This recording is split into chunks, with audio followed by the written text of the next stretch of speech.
네, 오늘 말씀은 고린도후서 11장 1절부터 15절까지 말씀입니다.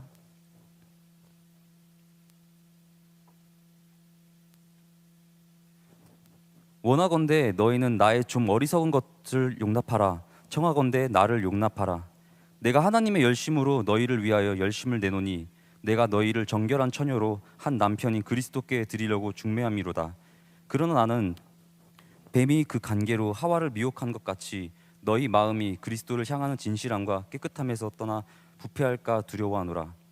만일 누가 가서 우리가 전파하지 아니한 다른 예수를 전파하거나 혹은 너희가 받지 아니한 다른 영을 받게 하거나 혹은 너희가 받지 아니한 다른 복음을 받게 할 때에는 너희가 잘 용납하는구나. 나는 지극히 크다는 사도들보다 부족한 것이 조금도 없는 줄로 생각하노라. 내가 비록 말에는 부족하나 지식에는 그렇지 아니하니 이것을 우리가 모든 사람 가운데서 모든 일로 너희에게 나타내었노라. 내가 너희를 높이려고 나를 낮추어 하나님의 복음을 값없이 너희에게 전함으로 죄를 지었느냐. 내가 너희를 섬기기 위하여 다른 여러 교회에서 비용을 받은 것은 탈취한 것이라. 또 내가 너희와 함께 있을 때 비용이 부족하였을 때 아무에게도 누를 끼치지 아니하였음은 마게도냐에서 온 형제들이 나의 부족한 것을 보충함이었음이라. 내가 모든 일에 너희에게 폐를 끼치지 않기 위하여 스스로 조심하였고 또 조심하리라. 그리스도의 진리가 내 속에 있으니 아가야 지방에서 나의 이 자랑이 막히지 아니하리라. 어떠한 까닭이냐 내가 너희를 사랑하지 아니함이냐 하나님이 아시느니라. 나는 내가 해온 그대로 앞으로도 하리니 기회를 찾는 자들이 그 자랑하는 일로 우리와 같이 인정받으려는 그 기회를 끊으려 함이라. 그런 사람들은 거짓 사도요 속이는 일꾼이니 자기를 그리스도의 사도로 가장하는 자들이니라. 이것은 이상한 일이 아니니라. 사탄도 자기를 광명의 천사로 가장하나니 그러므로 사탄의 일꾼들도 자기를 의의 일꾼으로 가장하는 것이 또한 대단한 일이 아니니라. 그들의 마지막은 그 행위대로 되리라. 아멘. 여러분 정말 너무너무 보고 싶습니다. 또 이렇게 함께 이 자리에 해주셔서 너무나 감사합니다. 어제는 결혼식이 있어서 여러 청년들을 보게 되었습니다. 그런데 보고만 있어도 행복하더라고요. 여전히 우리 청년들은 밝게 빛나고 사랑스러운 것 같습니다. 혹시 저는 어떤가요? 저도 그런가요? 아닌가요? 예. 인사를 시작해 보겠습니다. 여전히 예수님은 우리의 자랑이십니다. 네. 청년 한 사람 한 사람 살펴보면 정말 자랑스럽습니다. 아름답고 빛이 납니다. 어제 결혼했던 청년도 아름다웠고 또 함께 자리를 빛내는 청년들도 그랬습니다. 결혼식에서 더 그랬던 것은 아니겠죠. 원래 빛나는 거죠. 지금 이 교회의 자리를 지키는 청년들의 모습을 보아도 너무나 자랑스럽고 멋집니다. 정말 또 아름답고 빛나는 모습입니다. 우리 청년들, 우리 청년 공동체는 우리 교회의 자랑입니다. 그런데 여러분들은 교회가 자랑스러우신가요? 우리 교회가 자랑스러우신가요? 여러분들에게 자랑스럽다면 그 이유가 무엇입니까? 또 자랑스럽지 않다면 그 이유는 무엇인가요? 오늘 우리는 교회의 자랑, 또 우리의 자랑을 한번 살펴보고자 합니다. 왜 교회가 우리의 자랑인지, 우리는 왜 하나님의 자랑이 될 수 있는지를 한번 돌아보고 생각해 보려고 합니다. 사실 교회는 지금 매우 심각한 도전 앞에 있습니다. 그러나 명확하게 해야 할 것이 하나 있는데요. 그것은 교회가 당면한 문제가 단순히 현재의 상황 때문에는 아니라는 것입니다. 칼 바르트에 따르면 신앙인이 겪게 되는 그 어려운 점들은 밖에서부터도 오지만 안에서부터 오는 시험이 더 어렵다고 했습니다. 병법에도 외부의 적보다 내부의 적을 먼저 제거하라고 했지요. 그리고 군대에는 이런 말이 있어요. 작전에 실패한 군사는 용서해도 배식에 실패한 군사는 용서할 수 없다. 무슨 뜻인지 다가오시나요? 작전에 실패한 것은 이제 여러 가지 실패의 요인 때문에 어렵게 한 건데 배식에 실패하면은 어떻게 될까요? 지금 배고파 있고 막 누구는 3개 줬는데 누구는 하나 먹고 누구는 아무것도 못 먹으면은 군대는 어떻게 될까요? 완전 내부적으로 엄청난 혼란이 야기되겠죠. 그렇기 때문에 이런 말이 생겼던 것 같습니다. 그러면은 교회 안에 있는 내부의 적은 무엇일까요? 근데 사실 여기서부터 우리는 함정에 빠지게 되는 거예요.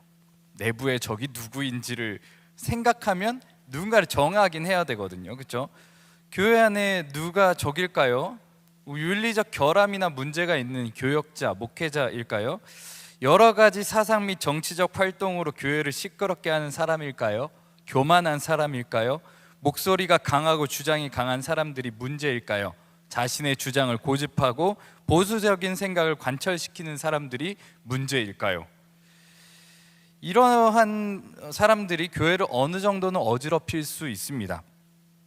그렇지만 이것이 내부적으로 이제 딱 정하는 순간 본질을 흐리게 됩니다. 쉽게 말해보면 그렇습니다. 이러한 사람들이 이러한 문제들을 만약에 해결한다고 하면 교회에는 내부의 적 없이 평화로울까요? 우리가 지난 시간에도 나눴습니다. 많은 문제들을 해결하면 화목이 찾아올까요? 아니요, 그렇지 않습니다. 문제를 해결한다고 화목이 찾아오는 것은 아니었습니다. 이러한 많은 내부에 여러 가지 어려움들이 있다고 해서 이것들이 다 내부의 적이라고 생각해서 제거해버리면 교회의 모든 문제들이 해결될까? 그렇지 않다는 것입니다. 그러면은 오늘날 교회의 문제는 무엇일까? 단 한 가지를 생각해 보고 싶습니다. 다른 거 생각 많이 복잡하게 할 수 있고 다 중요합니다. 그렇지만 한 가지에 집중해 보려고 합니다. 그것은 우리 안에 진정으로 그리스도의 진리가 있는가, 이것입니다. 오늘 우리는 이 질문을 가지고 끊임없이 묻고 물어야 합니다. 사실 가장 처음부터는요, 누군가에게 너에게 그리스도의 진리가 있느냐 없느냐, 이거는 사실 좋은 시작은 아니긴 합니다. 거기까지 가는 것도 좋죠. 그렇지만 가장 먼저 점검해야 되는 건 나 자신입니다. 내 안에 그리스도의 진리가 있는가 없는가, 그 진리가 살아있는가, 우리 교회 안에 예수 그리스도의 진리가 있는가, 이런 것들을 묻고 또 묻고 치열하게 대답해야만 하는 것입니다. 바울은 본인이 세운 고린도 교회에게 심각한 도전을 받게 됩니다. 지난주 살펴본 대로 그의 사도성에 대한 도전을 받은 것이죠. 이 도전이 중요한 이유는 왜 중요하냐면 그리스도의 진리를 전할 자격이 바울에게 있는가 없는가를 좀 결정하기 때문에 그래요. 그러니까 그가 사도가 되면 그리스도의 진리를 전할 자격이 있는 것이고, 사도가 아니면 그리스도의 진리를 온전히 전할 자격은 좀 충분하지 않다, 이렇게 생각할 수 있기 때문에 그렇습니다. 사실 바울에게는 이러한 것이 전혀 문제가 되지 않았고 또 그에게는 그러한 사도성이 충분히 있었습니다. 그러나 고린도 교회는 이를 인정하지 않았고 또한 사도의 자격 같은 것들이 그들에게는 문제가 되었습니다. 바울을 받아들이지 않는 고린도 교회는 그가 전하는 메시지도 받아들이지 않았습니다. 메신저뿐만 아니라 메시지도 받지 않은 것이죠. 바울은 메시지라도 그 고린도 교회가 잘 받았더라면 메시지에 그냥 더 집중했을지도 모르겠습니다. 그러나 이 또한 함정이 도사리고 있습니다. 메시지와 메신저는 분리할 수가 없죠. 사실 그럴 수가 없습니다. 그렇기 때문에 바울은 메신저인 본인에 대해서도 변호하고 있는 것입니다. 단순히 개인적으로만 생각할 수는 없는 것이죠. 그것뿐만이 아닙니다. 그 고린도 교회 사람들은 무엇을 받아들였냐면 다른 예수를 받아들였습니다. 다른 영을 받아들였고 다른 복음을 받아들였습니다. 이것이 우리에게 예배를 드림에 있어서 매우 중요한 부분입니다. 다른 예수, 다른 지식으로 다르게 구성한 다른 사람들이 만들어내온 그들을 위한 그들의 생각을 집어넣은 예수를, 믿음의 대상을 만들어낸 거죠. 그들은 바울에게 그렇게 인색하면서도 다른 복음을 전하는 자들을 잘 용납하고 인정했습니다. 이게 좀 이해하기 쉽지 않은 부분이에요. 왜 바울한테는 그러고 또 그런 다른 복음 전하는 사람한테는 그럴까? 근데 고린도 교회의 모습을 찬찬히 살펴보면 조금 이해도 되는 것 같습니다. 왜냐하면 그들은 바울이 처음 교회를 세울 때, 고린도 교회를 세울 때 그 복음을 잘 받아들였습니다. 1년 6개월 동안 잘 세워졌죠. 그리고 그가 떠나자 또 문제가 생기면서 흔들렸습니다. 그리고 고린도전서를 또 보내죠. 보내면 이제 문제가 좀 잡히는 것 같지만 다시 다른 복음을 받아들이면서 이제 흔들리니까 디도와 바울을 통하여서 고린도 교회가 다시금 안정을 찾는 모습을 보여줍니다. 무엇일까요? 엄청 흔들리는 모습이에요. 이게 우리에게도 사실 있는 모습이어서 이게 아니다 싶다가도 쉽게 비판하지 못하게 됩니다. 우리도 지금 막 흔들리잖아요. 왔다 갔다 하잖아요. 예수님의 제자들도 흔들렸잖아요. 광풍 불고 막 빠질 것 같으니까 배에서 주님 우리가 죽게 된 거 돌아보십시오. 이렇게 예수님 깨우잖아요. 그런 것처럼 우리의 인생도 많이 흔들리고 고린도 교회에도 흔들리는 모습을 보여줍니다. 이런 상황이 있다 보니까 이제 오늘 바울의 모습은 매우 흥분한 상태로 보여집니다. 무언가 단단히 화가 나 있는 모습이죠. 말도 비꼬는 것 같고 되게 강한 어조로 고린도 교회를 몰아붙이는 내용이 잘 담겨져 있습니다. 그거를 10절에 보면 그 이유가 무엇인지 확실히 알 수 있습니다. 이것은 오늘 바울에게 큰 동기가 되고 우리도 이것을 생각해야 합니다. 무엇이냐면 바울에게는 그리스도의 진리가 있다는 것입니다. 그리고 그것을 하나님이 증인으로 서준다고 강력하게 선포합니다. 그리스도의 진리가 있고 내가 당신들을 사랑하는 것 하나님이 아신다. 이렇게 강하게 선포하는 것입니다. 그리고 거짓 사도들에게는 그러한 것이 없음을 천명하는 거죠. 또한 그 진리가 없는 사도들 아니면 그들의 가르침 이런 것들을 받아들이는 것 또한 그들 속에 진리가 없음을 지적하고 있습니다. 이것이 지금의 고린도 교회에게 던지고 있는 바울의 도전입니다. 바울은 사도성에 대한 비판을 받았습니다. 그러나 그 비판을 받고 오히려 바울은 어느 사도들보다 강하게 그리스도의 진리가 자신 안에 있음을 선포합니다. 사도성에 대한 도전을 받았다면 그리스도의 진리가 있는가 없는가로 응수하는 거죠. 지극히 크다는 사도성이 그들에게는 있을 수도 있으나 그리스도의 진리가 없다면 무슨 소용일까요? 그들의 보여지는 모습을 지적하는 것이 아니라 그들의 말과 행동으로 드러난 본질을 지적하고 있는 것입니다. 보기에는 다 좋아 보이고 괜찮아 보이고 열심히 믿는 것처럼 보이지만 말과 행동에서 그리스도의 진리가 없으면 그것은 본질에서 벗어나 있다고 봐야 할 것입니다. 우리의 교회들도 이렇게 철저하게 점검해 봐야 합니다. 우리도 그러하고요. 신앙의 연차가 몇 년이다. 오랫동안 교회에 다녔다. 우리의 교회의 규모는 이러하다. 이러한 것들이 우리 안에 그리스도의 진리가 있음을 보증해 주는 것들은 아니라는 것입니다. 이런 외적인 것이 전혀 의미가 없는 것을 말하고 싶은 것도 아닙니다. 극단에 빠지진 않아야 합니다.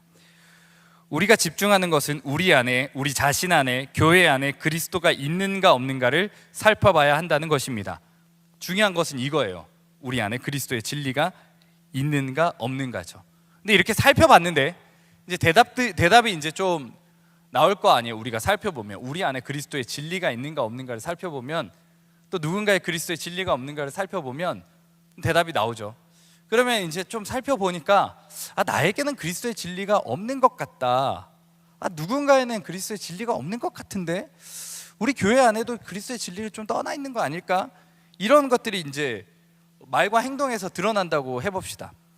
분명히 보이기는 좋아 보이고 그런 모습들이 있지만 그 안을 찬찬히 살펴보고 나를 살펴보고 교회를 살펴보고 이웃을 살펴보고 공동체를 살펴보고 교회를 살펴봤는데 그런 게 좀 없는 것 같다라고 생각이 들었다고 해봅시다. 그러면은 그 다음이 중요해요. 이 다음이. 그 다음 정말 없다고 생각했을 때 우리의 반응입니다. 이러한 것이 내가 내 안에 그리스도의 진리가 없다고 해서 이러한 것이 교회를 떠난 이유는 결코 아니라는 것입니다. 내 안에 없는 것 같아도 누군가에게 없는 것 같아도 교회 안에 없는 것 같아도 그것이 교회를 떠날 이유나 교회에서 멀어지게 만드는 그런 이유는 아니라는 것입니다. 바울은 그러해 보이는 고린도 교회에 그런 교회의 모습 속에 그리스도의 진리를 끊임없이 전파하고 전파합니다. 이것은 매우 어려운 일이죠. 그 교회 안에 복음을 다시 전하는 것, 교회에게 다시 복음을 전하고 외치는 일, 참 오묘해 보이지만 바울은 지금 그렇게 하고 있는 것입니다. 이게 그냥 그들 가운데 그리스도의 진리가 없는 차원에서 머무는 것이 아니라 다른 예수, 다른 복음, 다른 영을 받아들이고 있는 그런 고린도 교회, 거기에서 그치지 않고 바울은 제대로 된 사도가 아니다 지적하며 반대하며 거절하고 그렇게 박해하는 그 고린도 교회를 향하여서 포기하지 아니하고 그리스도의 진리를 전합니다. 어떻게 바울은 그럴 수 있었을까요? 이 그리스도의 진리가 안에 있는 사람은 그렇게밖에 할 수 없는 것이죠. 내가 그리스도의 진리가 안에 있으니까 그것을 전할 수밖에 없는 것입니다. 그리스도의 진리 그 정점에는 십자가가 있습니다. 십자가는 기독교만의 상징이죠. 십자가는 정의를 외치면서도 사랑의 기반을 두고 있는 신비로운 상징입니다. 그리고 실제이죠. 그리스도의 진리에는 반드시 사랑이 포함되어져 있습니다. 우리는 이것을 놓쳐서는 안 됩니다. 사랑이 없는 진리는 있을 수가 없는 것입니다.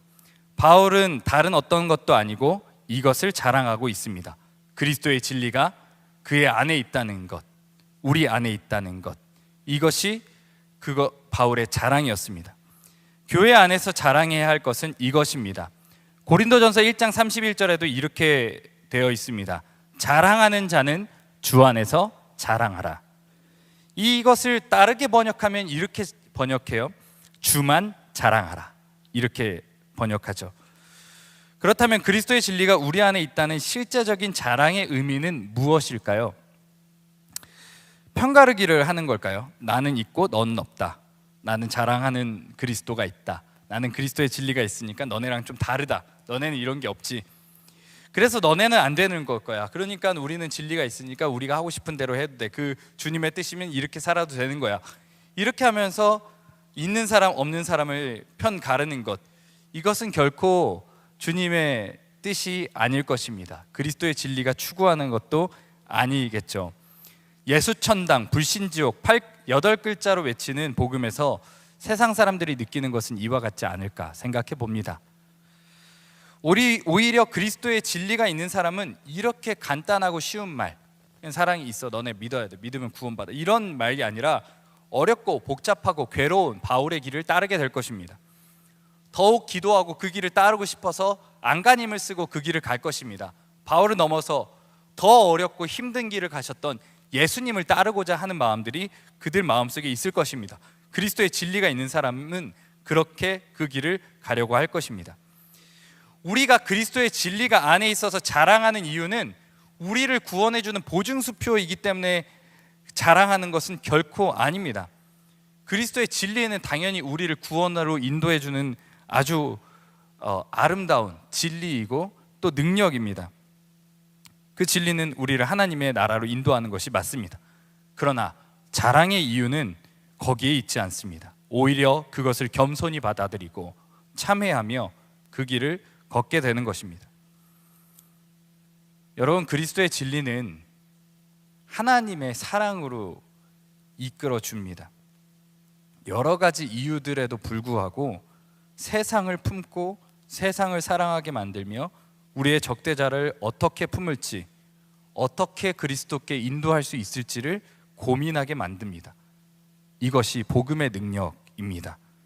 그리스도의 진리가 없는 사람과 있는 사람의 가장 큰 차이가 무엇이겠습니까? 하나님의 사랑이 우리 안에 있는가 없는가, 그것이 가장 큰 차이라고 할 수 있을 것입니다. 우리는 이러한 사랑을 받은 자들입니다.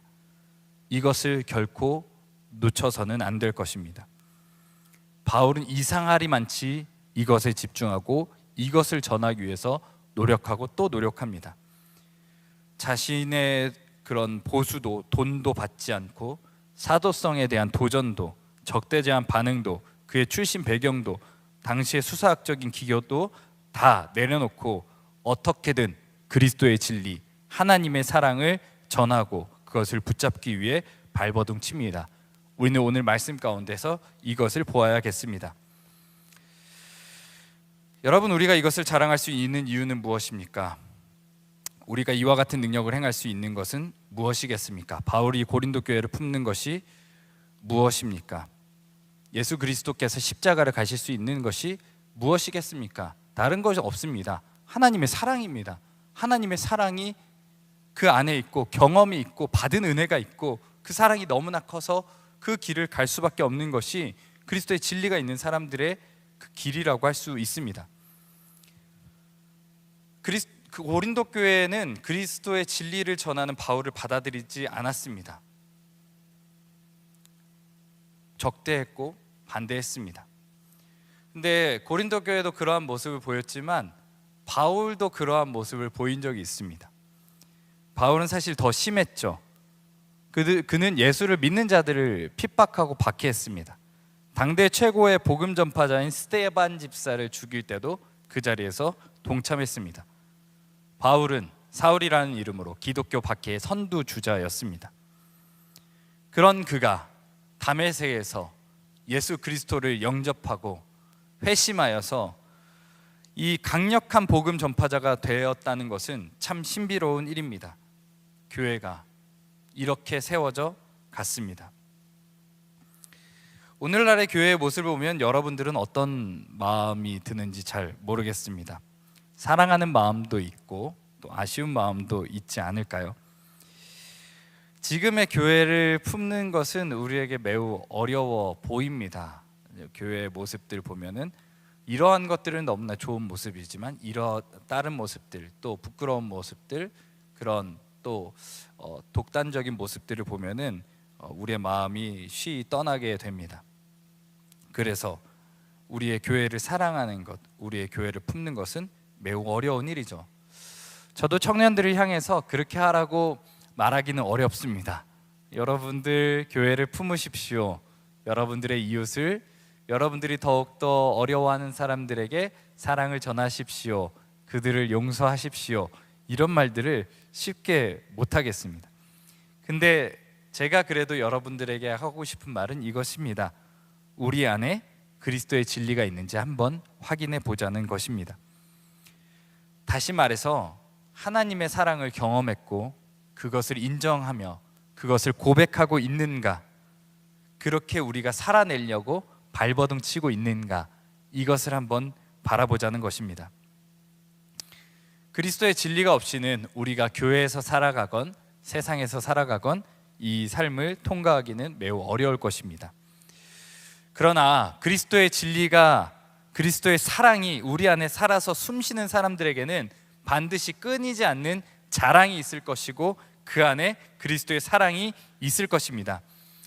삶은 어렵고 괴롭지만 하나님의 자랑이, 그리스도의 사랑이 여기 있다고 우리 한번 선포해보고 싶습니다. 저도 작지만 함께 외치고 싶습니다. 그리스도의 진리가 여기 있기 때문에 우리 공동체를 사랑하고 우리 교회를 사랑하고 어렵게 하는 지체들도 사랑하며 그들이 어떻게 그리스도의 진리에 이를 수 있는지를 함께 고민하고 함께 찾아가겠다고, 함께 그리스도의 진리를 구하며 살겠다고 이렇게 외치고 싶습니다. 저에게도 정말 치명상을 입었던 시절이 있습니다. 교회에서 상처를 받고 떠나야만 했던 그런 시절이 저에게도 있었고 너무나 오랜 시간 그렇게 방황했습니다. 10년이란 기간 교회가 너무 싫었습니다. 사람들이 싫었고 그런 사람들이 너무나 미웠습니다. 지금도 누군가를 바라볼 때 마음이 어려운 사람들도 있기도 합니다. 어려워질 수도 있는 거죠. 그러나 그 마음 속에 계속 두 가지 마음이 있고 결국은 그리스도의 진리가 있는 사람은 이 두 가지 마음이 싸우다가도 그리스도의 진리가 이기는 모습을 보게 되는 것입니다. 나와 내 자신, 나의 자존심, 나의 그런 마음들, 나의 이기적인 욕심들, 이런 것들을 계속 생각이 나고 그런 것들이 치고 올라오지만 결국은 그리스도의 사랑이 나의 안에서 승리를 거둬서 그 사랑을 전하게 만들고 그 사랑으로 함께 하고자 하는 그런 마음들을 저의 마음속에 끊임없이 밀어넣는 것입니다. 교회는 그러한 곳입니다. 교회는 자꾸 흔들립니다. 자꾸 실수도 하고 부족한 모습을 보입니다. 당연히 그러지 않았으면 너무나 좋겠습니다. 그런 모습 보일 때마다 막 오금이 저리고 간담이 서늘해집니다. 교회의 모습들, 부끄러운 모습들 볼 때마다 청년들이 생각이 납니다. 이런 거 보고 청년들은 어떤 생각을 할까? 그런 마음에 막 간담이 서늘해질 때가 있습니다. 그러지 않았으면 좋겠습니다. 교회의 모습 속에서 그런 부끄러운 모습이 없이 내가 어린 시절 봤던 나의 따뜻한 사랑을 전해주고 위로를 전하는 그리스도의 진리를 전파하고 말씀이 살아있는 그것들을 행하는 하나님의 나라를 향해서 끊임없이 나아가는 그런 모습을 보여주면 너무나 좋겠습니다. 그러나 그렇지 않을 때 우리는 떠나야 될까요? 그렇지 않을 때 나는 아니다라고 비판하고 있어야 될까요? 우리 안에는 그리스도의 진리가 살아 숨쉬고 있음을 믿습니다. 우리가 이 마음을 다시금 회복하길 소망합니다. 더 강력하게 주님께서 부어주시기를 간절히 바랍니다. 우리의 손은, 우리의 마음은 짧지만 우리가 함께 연대해서 우리가 함께 이 교회 공동체를, 청년 공동체를, 교회를 살리려는 마음으로 주님께 간구할 때 우리 가운데 우리 공동체를 품고도 한국교회를 품을 수 있는 하나님의 사랑을, 그리스도의 진리를 주님께서 부어주실 줄을 믿습니다. 다시금 한 번 경험해서 끝나는 것이 아니라 오늘 다시 그리스도의 진리가, 하나님의 사랑이 우리 가운데 싹터서 우리 모든 공동체를 살릴 뿐 아니라 한국교회를 또 짊어지고 살릴 수 있는 그런 귀한 청년 공동체 되기를 소망합니다. 단 한 가지 기억하십시오.